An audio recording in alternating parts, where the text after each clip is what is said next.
The name of the game is Pyramid Heist for 2 to 5 players, ages 7 plus. And we found that it takes approximately 10 to 30 minutes, depending on how many players you have. The story of the game is that dear friends who worked together on many heists in the past challenge each other to complete the one score they always wanted but never tried, Pyramid Corporation.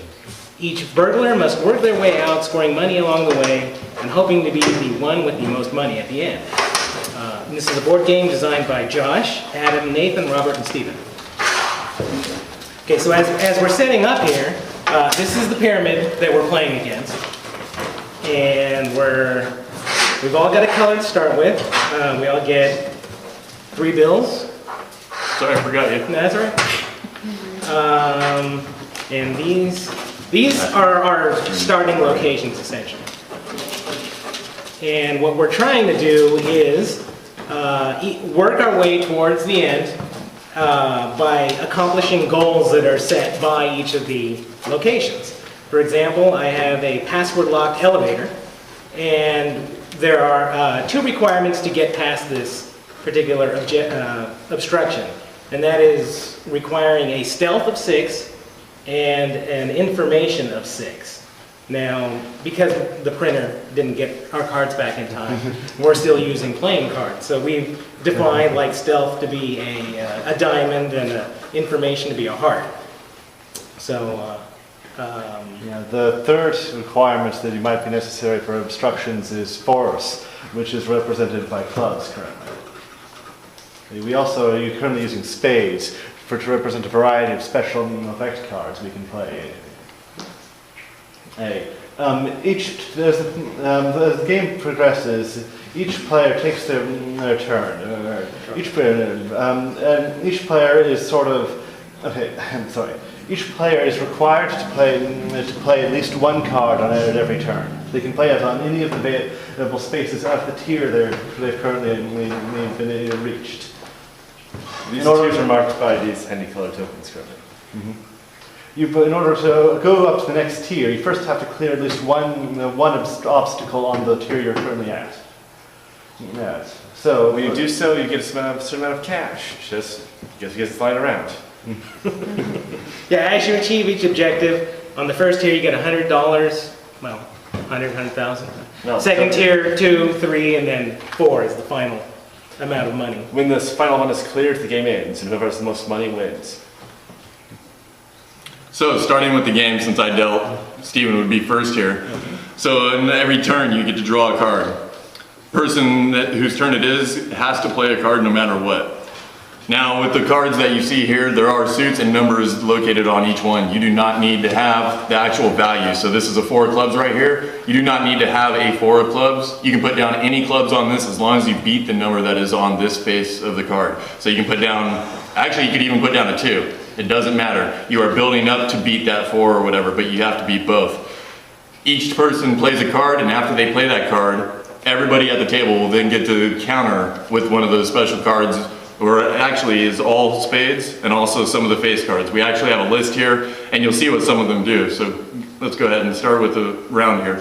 Right, so I'm looking at this card objective and saying that it requires force of 4, which I actually happen to have, but it also requires an information of 5, which I don't have. But since I've got a jack here, this allows me to swap my hands with another player. So I decide to steal his cards, hoping that I can get 5 of hearts, but sadly I don't, so I decide to finish my turn and pass on to the next player. Alright, and I draw my card. And So as you see here, we're working on the first tier. He's played 1 card here to start working on this one. All it needs now is a 5 of hearts. Whatever player puts down the 5 of hearts or higher will end up getting the money for this and completing this objective. Once they complete the objective on tier 1, their color token will move up to the next tier, then revealing the next tier of cards to do.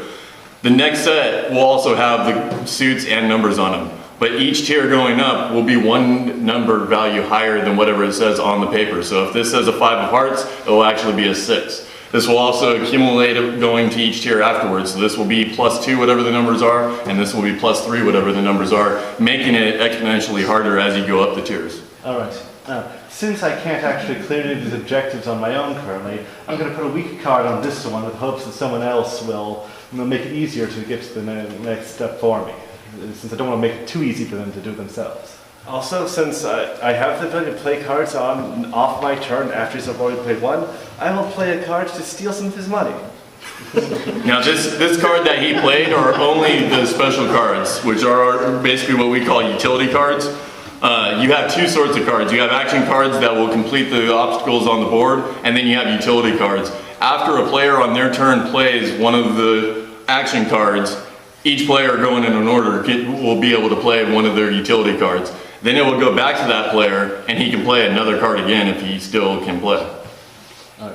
Oh, however, you can only play on one space at a time. You can't play one here and here. You must play multiple cards only on this with the same place where I put my first one.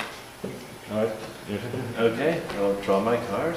And because I've got some extra cash from stealing it, I'll spend that cash to get an extra card.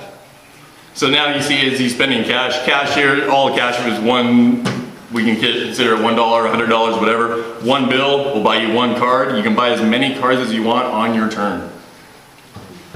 However, you don't want to do it to spend too much money, since money is what you need in order to win the game. And so, I will place a heart on this card, off the counter.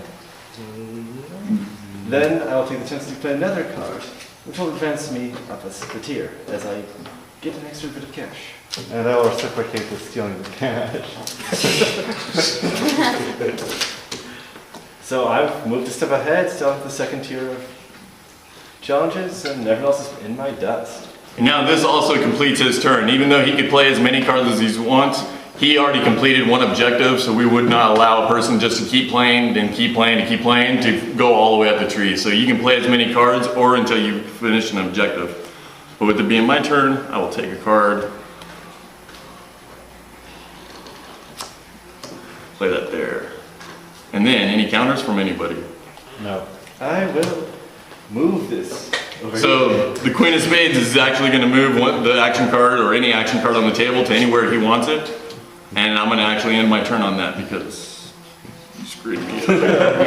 So, play continues on. We keep drawing cards.